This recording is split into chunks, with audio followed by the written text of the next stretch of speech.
yang sifatnya sesuai dengan aturan. Pertama UKL UPL kita telah lakukan, kemudian master plan-nya sudah kita lakukan, kemudian feasibility study-nya kita sudah lakukan ya.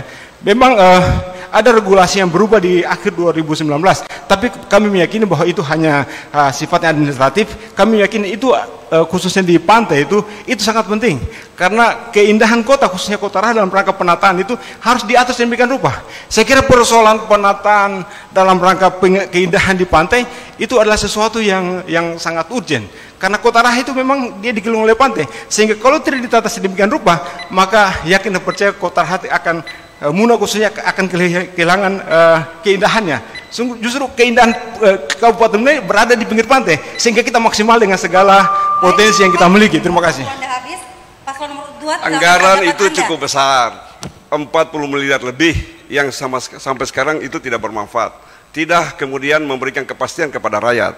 Saya ingin sampaikan bahwa pedoman di dalam rangka bagaimana menindaklanjuti dalam proses penjabaran rencana pembangunan jangka menengah daerah juga itu setiap pelaksanaan kegiatan pembangunan itu harus berpedoman pada situasional wilayah yang kemudian kita tahu bersama bahwa Motewe ya itu adalah daerah zonasi pesisir wilayah pulau-pulau, dan kemudian pedoman dalam rangka pelaksanaan pembangunan itu harus ada RT/RW. Itu yang pertama.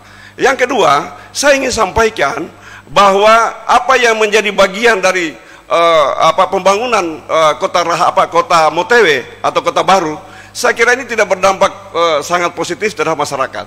Kenapa? Masih banyak betul-betul persoalan yang harus diselesaikan. Apalagi dalam visi misi 2015-2020 tidak ada cantuman tentang persoalan bagaimana proses penata ruang terpadu dan kawasan lingkungan di wilayah pesisir. Itu tidak ada sama sekali. Yang kedua, bahwa reklamasi penataan kawasan ini sama sekali ya saya anggap mangkrak sampai dengan hari ini.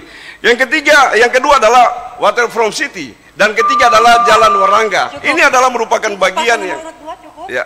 Silakan ditanggapi paslon nomor urut 1. Ya, terima kasih. Motewe pertama kita sudah melakukan sesuai dengan regulasi. Tadi saya sudah sebutkan bahwa kita sudah melaksanakan yang namanya UKL UPL ya.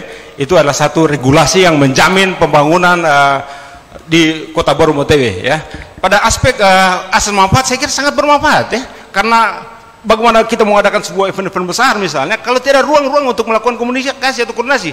Kemudian kedua, persoalan Warangga. Saya kira persoalan Warangga perbedaannya dengan di Lawur sana itu harus 3 kabupaten, Buton Tengah dan Muna sendiri dan Muna Barat itu hampir setiap saat ke sana ya, melintasi jalan itu, sehingga perlu kita pikirkan adalah jalan alternatif atau pelebaran, peningkatan dari jalan itu sendiri. Dan ingat bahwa beberapa kejadian itu di tempat itu sering terjadi kecelakaan, sehingga kita melakukan langkah-langkah.